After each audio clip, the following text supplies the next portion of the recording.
Ilmu adalah kunci kemajuan. Jangan hanya mencari jawaban, tetapi teruslah mempertanyakan, karena dari rasa ingin tahu, lahirlah pengetahuan yang mengubah dunia. Ilmu pengetahuan adalah perjalanan tanpa akhir. Semakin dalam Anda menjelajahinya, semakin luas cakrawala yang akan terbuka. Ilmu bukan sekadar kumpulan teori, tetapi cara berpikir dan bertindak. Jadikan ilmu sebagai pedoman untuk membuat keputusan yang lebih bijaksana dan bermakna.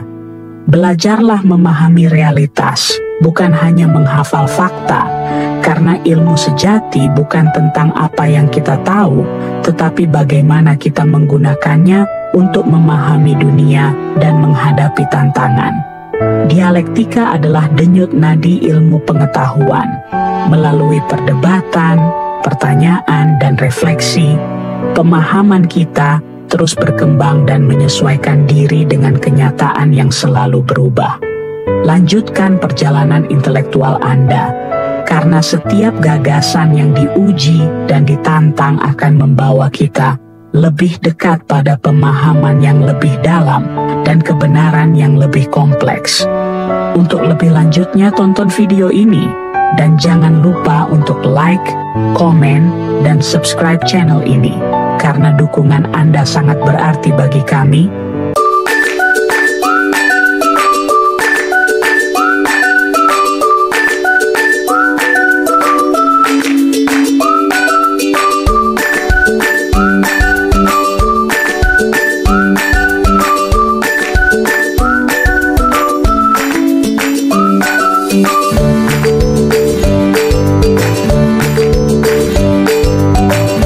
Assalamualaikum warahmatullahi wabarakatuh.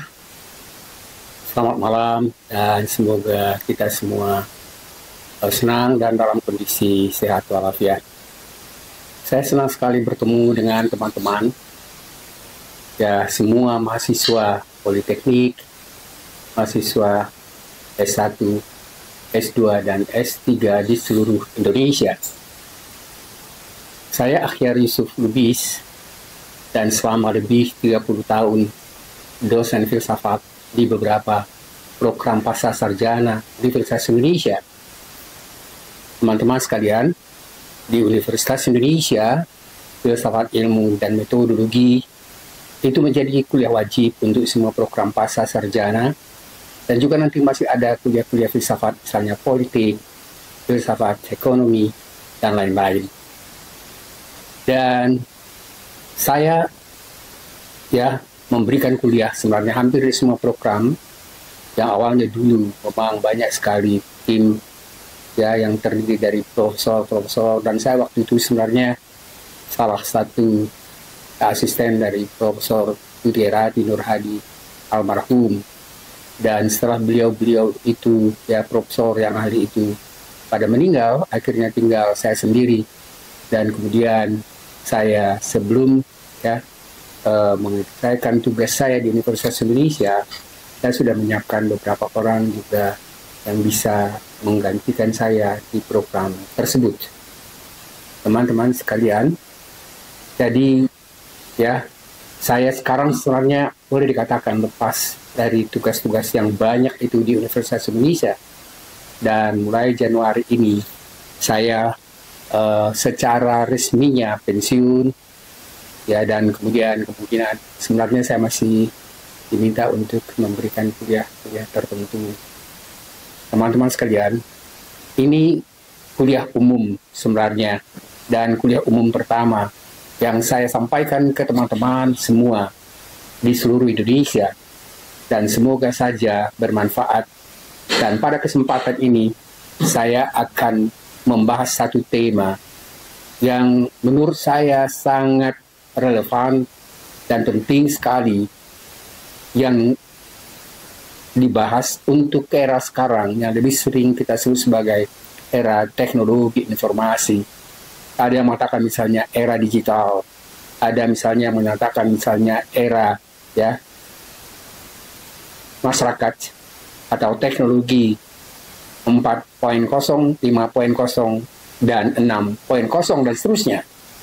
Teman-teman sekalian, berbagai macam istilah yang digunakan itu sebenarnya ya memerlukan satu transformasi dunia di perguruan tinggi yang kita sebut tadi ya era masyarakat digital.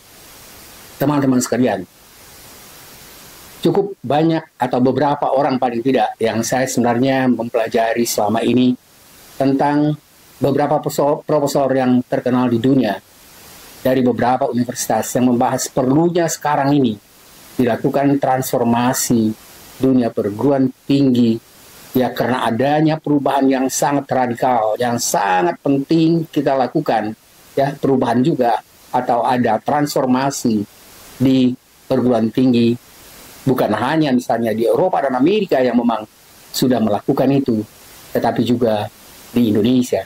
Teman-teman sekalian, di Universitas Indonesia sebenarnya kita waktu itu sudah sempat membuat satu program yang nama kajian strategik global. Itu sebenarnya adalah upaya untuk bisa bagaimana Universitas Indonesia itu bisa mengikuti perkembangan-perkembangan sekarang yang kita sebut sebagai ya era globalisasi.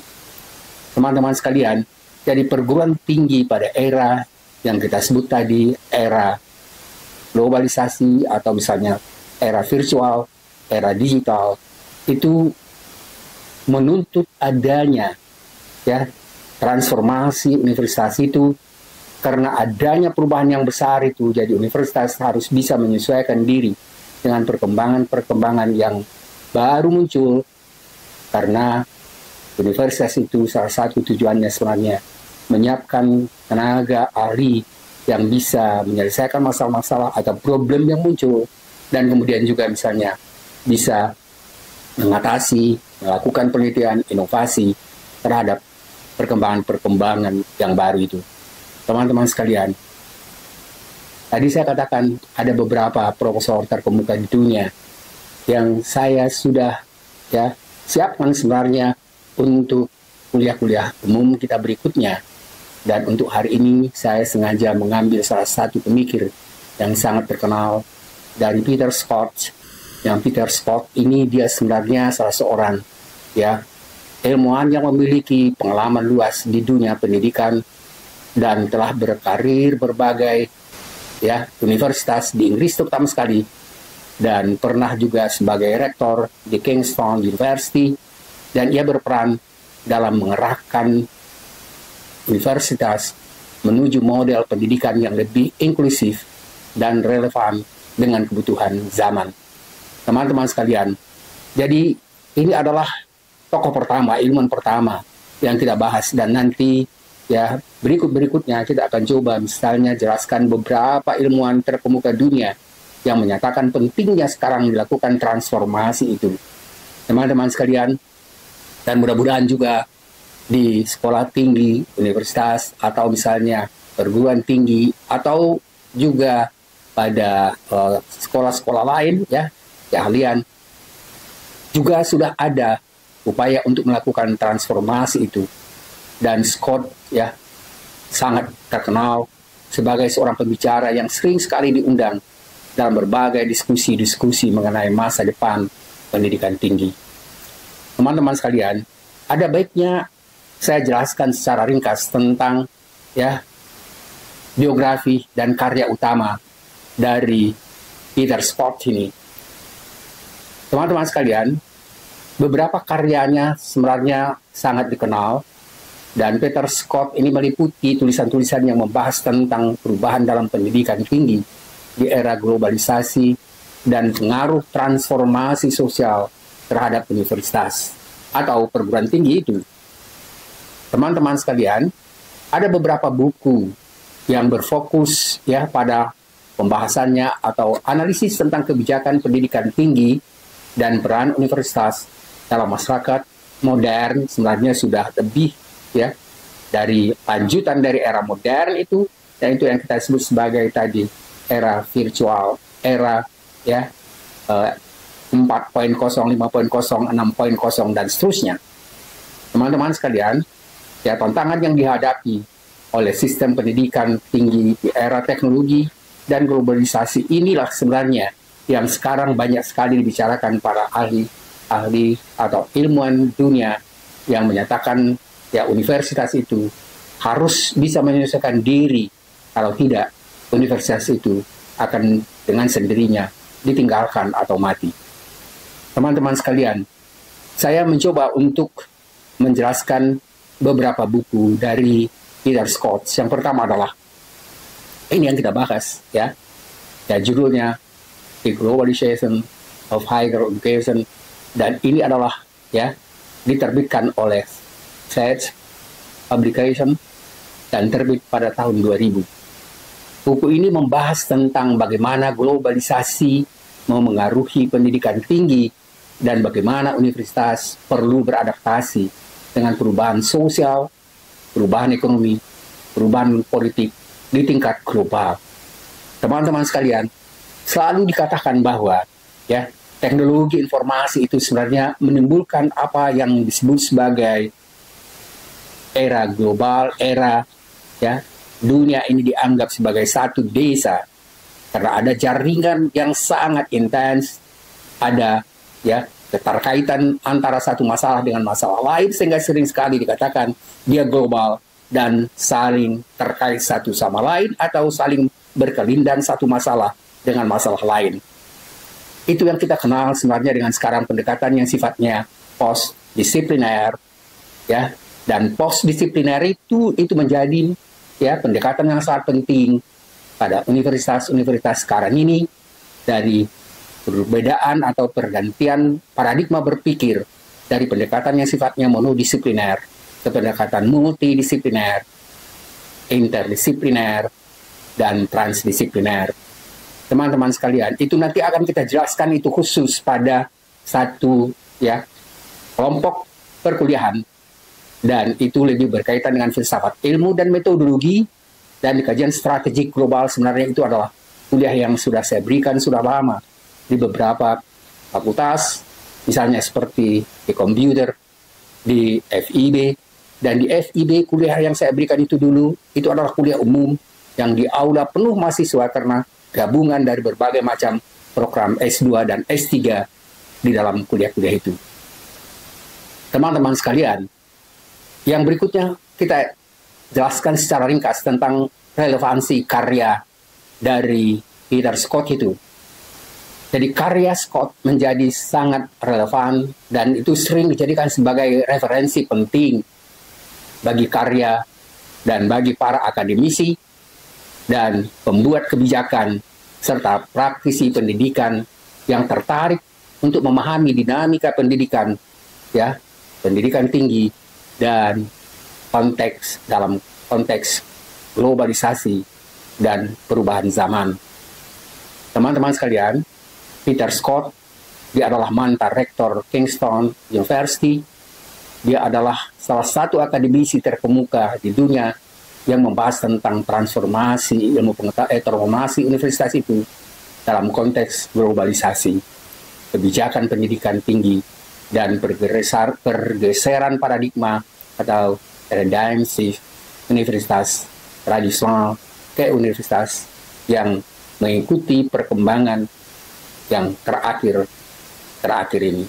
Teman-teman sekalian, buku yang relevan dari Peter Scott sebenarnya mengenai tema ini adalah tadi sudah saya katakan, ya.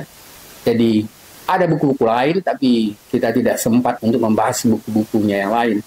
Jadi hanya satu buku yang kita sebut tadi, The Meaning of Mass Higher Education.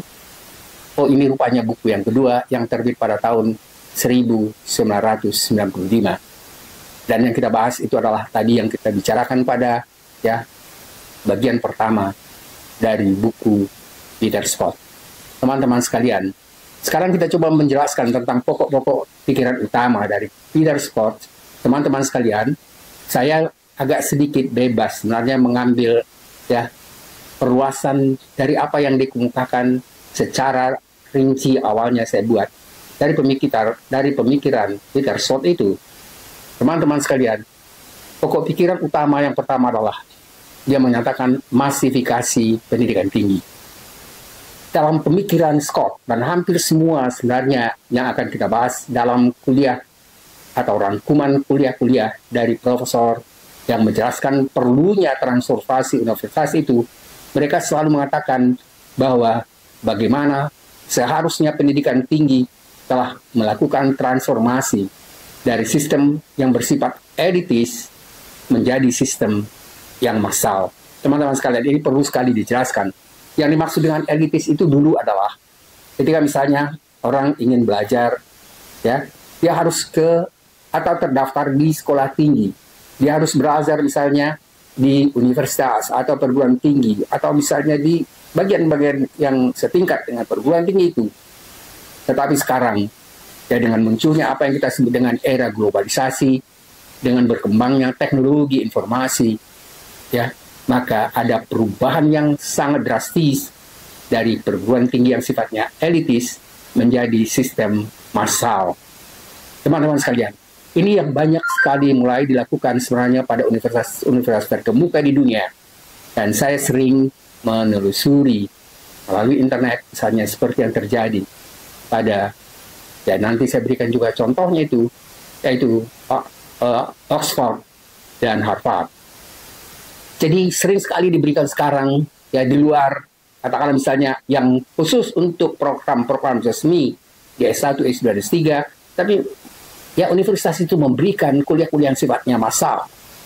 Teman-teman sekalian, jadi sekarang sangat diperlukan, apalagi misalnya di Indonesia, yang masyarakatnya begitu luas, begitu banyak, dan kemudian akhirnya kesempatan untuk bisa mengikuti perguruan tinggi itu, ya, itu hanya bisa diikuti oleh sebagian kecil.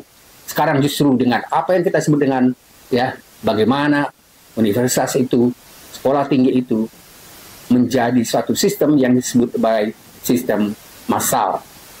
Perubahan ini dipacu oleh meningkatnya permintaan untuk akses ke pendidikan tinggi sebagai hasil dari perubahan sosial, ekonomi, teknologi, lapangan kerja, dan seterusnya, dan seterusnya. Teman-teman sekalian, jadi pokok pikiran pertama ini sebenarnya menunjukkan memang pentingnya apa yang dikemukakan sebagai perlunya universitas atau sekolah tinggi melakukan transformasi itu. Yang kedua adalah peran universitas dalam era globalisasi. Universitas tidak lagi hanya menjadi pusat pembelajaran nasional, tetapi juga menjadi aktor global. Artinya, ya, di mana saja kalau misalnya kita buat sifatnya itu, ya, pengajaran pendidikan itu terbuka, maka dia seperti katakan pada awalnya, dia menjadi sebenarnya yang sifatnya terbuka untuk semua kelompok dan negara. Scott menyoroti tentang globalisasi, ya, yang mengubah peran universitas dari pendidikan dan penelitian menjadi institusi yang juga berorientasi pada pasar dan inovasi. Teman-teman sekalian, yang dimaksud dengan, ya, berinovasi dengan pasar itu lebih sebenarnya menjelaskan perlunya universitas itu, apalagi pada program S2 dan S3 untuk bisa menyiapkan, ya, para mahasiswanya terutama sekali untuk bisa menyiapkan, ya, memberikan dasar-dasar pemikiran, melakukan analisis dan riset tentang perkembangan-perkembangan yang muncul setelah munculnya era teknologi itu. Jadi pasar sekarang, lapangan kerja, ya, dan segala macamnya itu memerlukan inovasi. Teman-teman sekalian, kalau satu universitas tetap saja misalnya memberikan kuliah itu 10-20 tahun yang lalu, itu yang umumnya dikatakan oleh para profesor ini, bahwa itu tidak begitu berarti bagi mahasiswa, karena mereka tidak disiapkan untuk bisa memahami, menjelaskan, dan menyelesaikan masalah-masalah yang berkembang sekarang. Yang ketiga adalah perubahan nilai-nilai akademik. Teman-teman sekalian, pada perubahan nilai-nilai akademik ini sebagai konsekuensi daripada, ya, apa yang kita sebut tadi pada poin pertama dan kedua.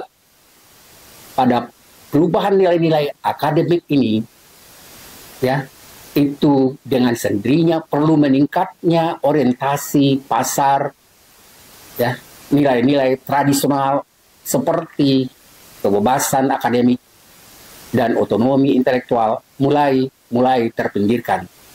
Dalam arti di sini akademik atau misalnya universitas, ya, itu tidak hanya berlaku untuk kelompok-kelompok tersendiri, tapi itu terbuka untuk umum. Jadi tradisi yang kita sebut sebagai kebebasan akademik itu misalnya harus juga berkembang di lingkungan masyarakat.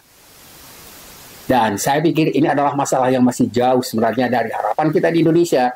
Oleh karena itu, universitas yang ada di Indonesia ini sangat memerlukan pengembangan tradisi yang dikemukakan oleh Peter Scott tadi. Jadi dia mengatakan otonomi intelektual mulai terpinggirkan, ya, karena bukan hanya dia terkurung dalam kotak-kotak atau lingkungan universitas, tapi itu harus menyebar semuanya ke lingkungan masyarakat. Teman-teman sekalian, Scott memperingatkan dampak komersialisasi pendidikan tinggi terhadap apa yang ia sebut sebenarnya dengan kualitas dan makna pendidikan. Teman-teman sekalian, jadi yang perlu sebenarnya bagaimana misalnya kualitas masyarakat itu dan makna pendidikan itu dapat dinikmati oleh masyarakat seluas-luasnya. Terutama sekali misalnya pada masyarakat kita di Indonesia yang begitu banyak, ya, masih tidak sempat untuk mengikuti perguruan tinggi, ya, malah sampai SMA pun mungkin hanya sebagian saja yang bisa mengikuti itu. Makanya apa yang dikemukakan dan kita bahas pada hari ini tentang pentingnya pendidikan tinggi yang berkualitas dan bermakna pendidikan yang sifatnya terbuka itu akan sangat berarti untuk kemajuan bangsa. Yang keempat adalah diversifikasi perguruan tinggi.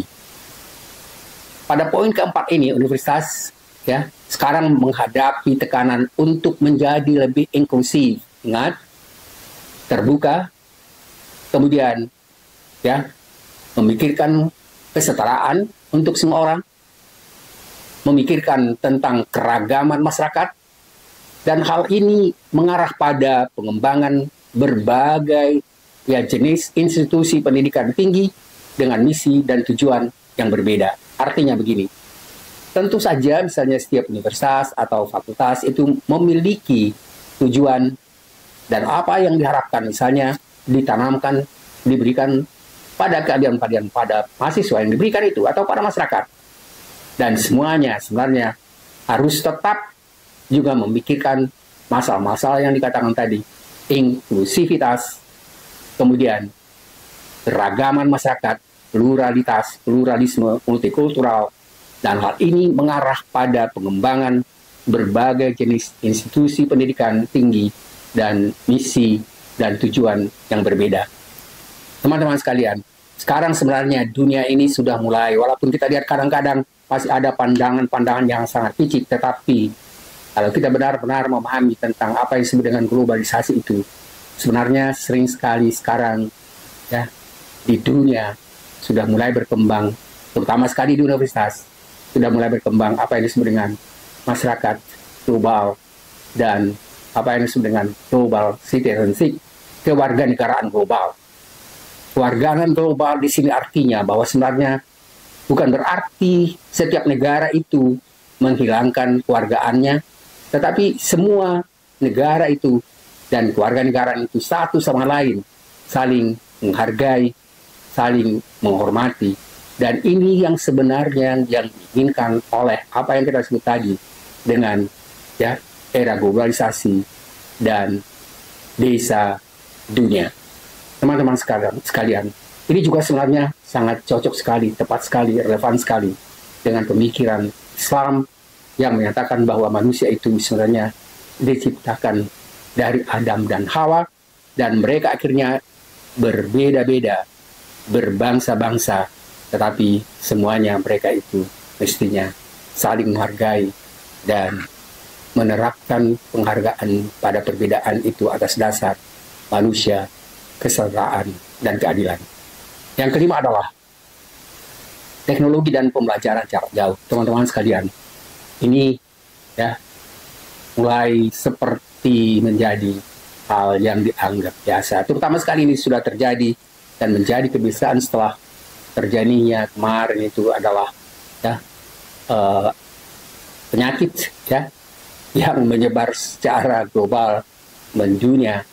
Dan ini mau tidak mau memang kita tidak boleh misalnya keluar dengan bebas, dan akhirnya COVID itu, ya, memaksa, sebenarnya awalnya memaksa semua negara di dunia ini melakukan pendidikan dan kegiatan-kegiatan itu secara tidak bebas, dan lebih khusus pada dunia perguruan tinggi. Memang sampai sekarang pun kelihatannya tradisi yang tidak sebut dengan memberikan kuliah yang sifatnya online atau hybrid itu sudah menjadi satu hal yang biasa. Teman-teman sekalian, jadi pembelajaran jarak jauh dan digitalisasi menjadi salah satu fokus yang penting untuk meningkatkan aksesibilitas pendidikan. Teman-teman sekalian, jadi dari poin 1 sampai 5 ini kita sudah melihat sebenarnya perlunya perubahan yang dilakukan, dan itu memang mestinya. Kalau kita katakan misalnya perlunya pembelajaran jauh itu memerlukan tentu perangkat dan yang tersedia, dan mudah-mudahan itu misalnya bisa tidak jauh berbeda antara misalnya kota seperti Jakarta dengan daerah-daerah lain yang begitu luas di Indonesia ini. Sedangkan di Jakarta pun sebenarnya kita merasakan belum ada juga cukup memadai untuk memberikan kuliah-kuliah online itu. Termasuk saya rasakan sendiri di Universitas Indonesia, dosen itu dibiarkan bergerak sendiri. Dan teman-teman sekalian, permasalahan ini sebenarnya menjadi salah satu tugas juga bagi tugas berat sekarang bagi, katakanlah misalnya apa yang disebut dengan Departemen Teknologi Informasi dan Pendidikan Tinggi itu, Sains dan Teknologi. Berikutnya kita jelaskan tentang transformasi universitas. Scott menegaskan bahwa universitas berada pada persimpangan. Persimpangan dalam arti di sini adalah menghadapi tuntutan untuk tetap relevan di tengah perubahan zaman. Teman-teman sekalian, ini yang sangat penting. Mengapa dikatakan penting? Karena akan terjadi, dan sekarang sudah terjadi sebenarnya, tentang terutama sekali negara-negara maju, tentang perubahan perlunya tenaga kerja yang profesional dan tenaga kerja yang lama ini misalnya tidak memerlukan keahlian, tidak memerlukan pendidikan dan keahlian khusus, itu sudah digantikan oleh robot, oleh teknologi. Oleh karena itu, dalam waktu yang tidak terlalu lama lagi, Indonesia harus juga mulai memikirkan itu, terutama sekali misalnya pada sekolah-sekolah yang kita sebut tadi, misalnya sekolah tinggi, universitas, dan katakanlah misalnya bidang-bidang yang khusus untuk memberikan keahlian tertentu. Teman-teman sekalian, jadi transformasi ini tidak hanya mencakup adaptasi struktural, tetapi juga mengubah dalam visi, misi, dan filosofi pendidikan itu sendiri. Teman-teman sekalian, tentu harus kita pahami bahwa masing-masing program atau misalnya fakultas memiliki visi, misi, dan filosofinya tersendiri. Walaupun misalnya bukan berarti tidak ada keterkaitan satu sama lain, tapi biasanya ada juga kekhasan, keunikan visi, misi, dan filosofi pendidikan yang masing-masing. Teman-teman sekalian, kita lanjutkan pembahasan ini dengan signifikansi buku ini. Teman-teman sekalian, buku ini menjadi acuan penting Saya mencoba menelusuri sebenarnya di melalui online, seperti saya katakan tadi, beberapa ilmuwan terkemuka di dunia, dan saya biasanya lihat memang universitas-universitas yang terkemuka di Eropa dan Amerika, dan perubahan-perubahan yang sangat drastis, dan itu umumnya mereka mengatakan perlunya apa yang kita bahas pada kuliah pertama ini, dan nanti akan saya lanjutkan insya Allah pada kuliah-kuliah berikutnya, yang pada prinsipnya sebenarnya menekankan perlunya apa yang kita sebut dengan transformasi universitas. Dan ini tidak mudah, karena tidak semua dosen itu dengan mudah melakukan perubahan paradigma berpikir itu. Keluar dari kotak-kotak sempit pemikirannya, itu juga tidak mudah. Teman-teman sekalian, jadi saya katakan tadi bahwa buku ini penting bagi akademisi, bagi pembuat kebijakan, dan praktisi pendidikan tinggi untuk memahami bagaimana universitas berkembang dalam konteks modern, atau lebih tepatnya dikatakan pada konteks era virtualisasi ini. Teman-teman sekalian, jadi kita sudah sebenarnya merasakan banyak sekali manfaat yang dikemukakan dan kita peroleh dari pembahasan Scott. Teman-teman sekalian, jadi Scott menawarkan wawasan kritis mengenai tantangan dan peluang yang dihadapi dan akan dihadapi terus karena ada perubahan yang sangat luar biasa cepat.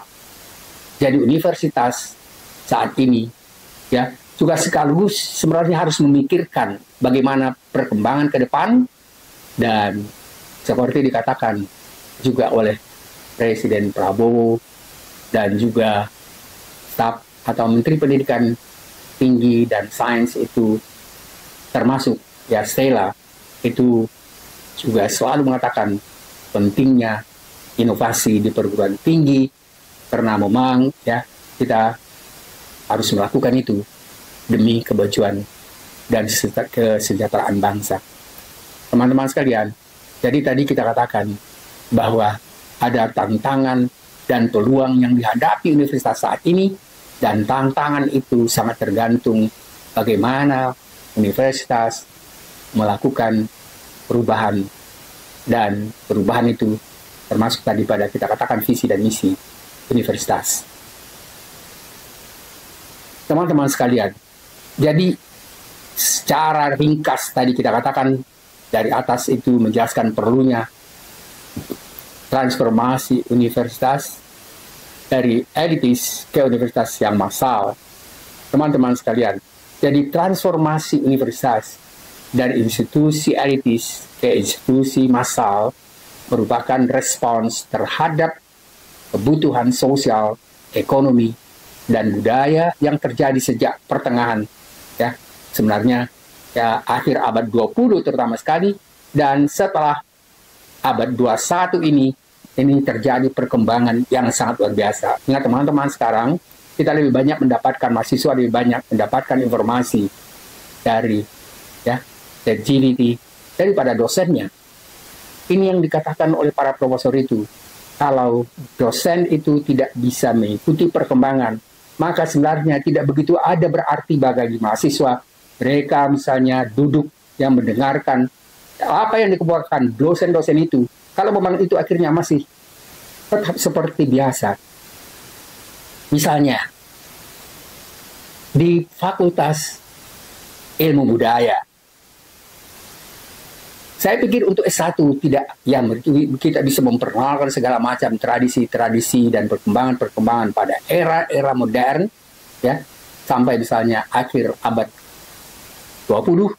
Tapi setelah itu, pada program S2 dan S3 akan ada baiknya kita mencoba untuk menjelaskan dan mengembangkan tentang pemikiran yang muncul dan relevan untuk mereka dan menghadapi masa depan. Dan itu sebenarnya yang selalu ditekankan oleh para ilmuwan ini. Teman-teman sekalian, jadi ya alasan mengapa transformasi itu diperlukan, ini disebabkan karena perubahan yang sangat cepat dan luar biasa yang terjadi sekarang ini. Teman-teman sekalian, jadi mengapa transformasi diperlukan?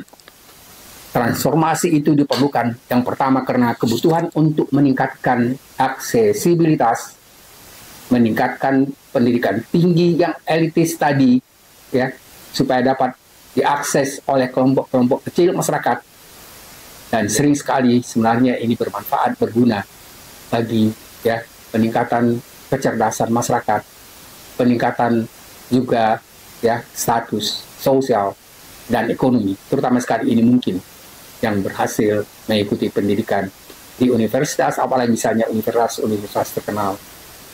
Jadi berdasarkan status sosial atau ekonomi, biasanya memang mereka juga bisa lebih merasa hidup mungkin ya sesuai dengan perkembangan zaman. Transformasi yang terjadi di universitas ya memerlukan atau bertujuan untuk memberikan akses yang lebih luas pada masyarakat, termasuk kelompok-kelompok yang kurang terlayani, sehingga menciptakan ya kesempatan yang lebih merata ketika universitas itu dilakukan atau dilaksanakan bukan sebagai universitas yang sifatnya elitis, tetapi yang lebih terbuka untuk masyarakat luas. Yang kedua adalah peningkatan keterampilan tenaga kerja. Teman-teman sekalian, ini salah satu hal penting, karena dengan perkembangan ekonomi yang berbasis pengetahuan, berbasis teknologi, permintaan terhadap tenaga kerja yang memiliki keterampilan tinggi semakin meningkat. Pendidikan tinggi massal memungkinkan lebih banyak individu memperoleh pengetahuan dan keterampilan yang relevan dengan kebutuhan pasar tenaga kerja. Jika di negara-negara maju sendiri yang mahasiswanya ya sebagian besar ya masyarakatnya memasuki perguruan tinggi, mereka masih memberikan kesempatan dalam bentuk yang kita sebut tadi, pendidikan yang bukan elitis, tetapi pendidikan tinggi yang bersifat massal, dan itu dianggap perlu sekali ya untuk memberikan pengetahuan dan keterampilan yang relevan dengan kebutuhan pasar tenaga kerja. Ingat teman-teman sekalian, sekarang menjadi permasalahan utama ketika dikatakan bahwa artificial intelligence itu sering sekali dikatakan sebagai sesuatu hal yang sebenarnya tidak positif. Dia mengancam, tetapi sebenarnya ancaman itu lebih, terutama sekali pada sulitnya untuk mendapatkan tenaga kerja, dan tenaga kerja yang sudah ada pun akhirnya disisihkan karena memerlukan keahlian tertentu.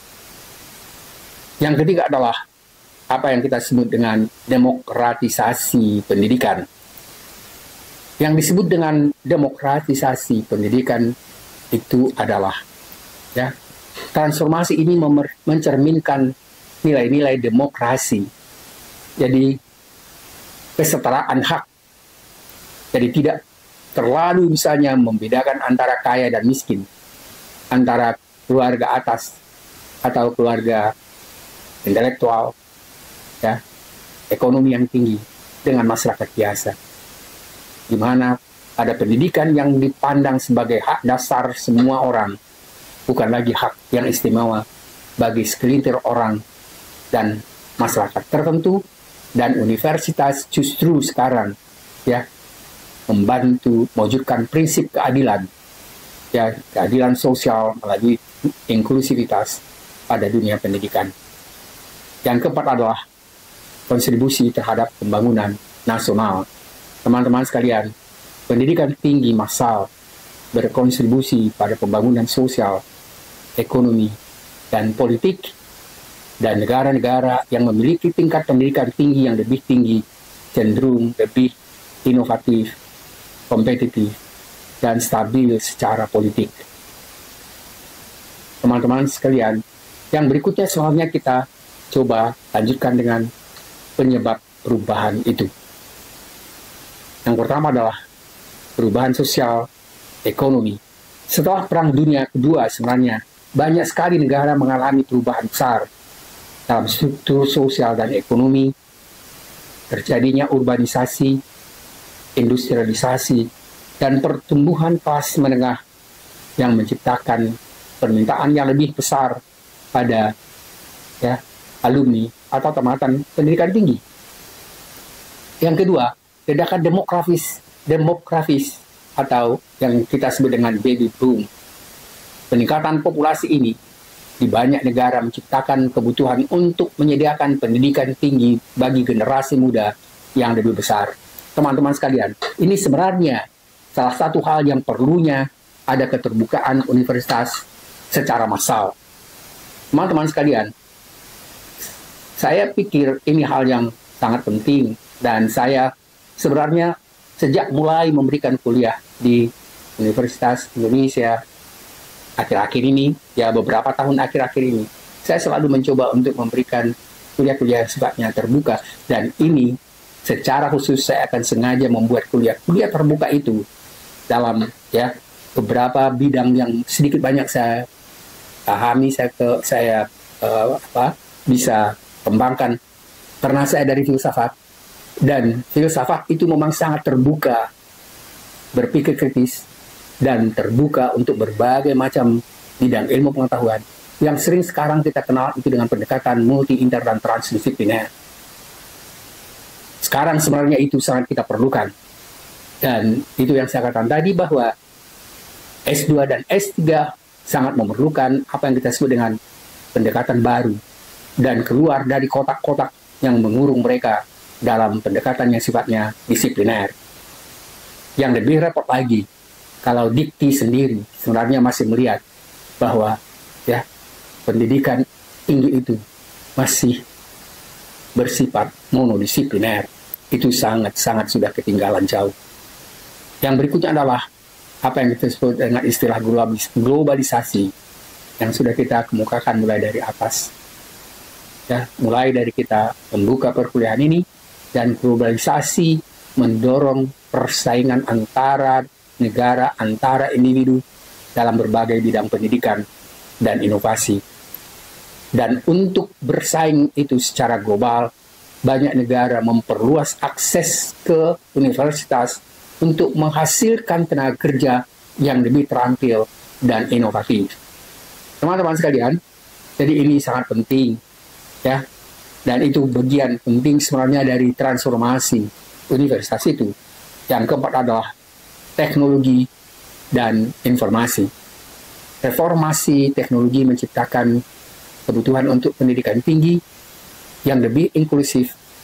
Universitas harus beradaptasi untuk melatih siswa dalam keterampilan teknologi yang relevan dan sesuai dengan perkembangan teknologi terbaru. Yang kelima, peran negara. Pemerintahan mulai melihat pentingnya pendidikan tinggi sebagai investasi strategis untuk pertumbuhan ekonomi dan stabilitas nasional.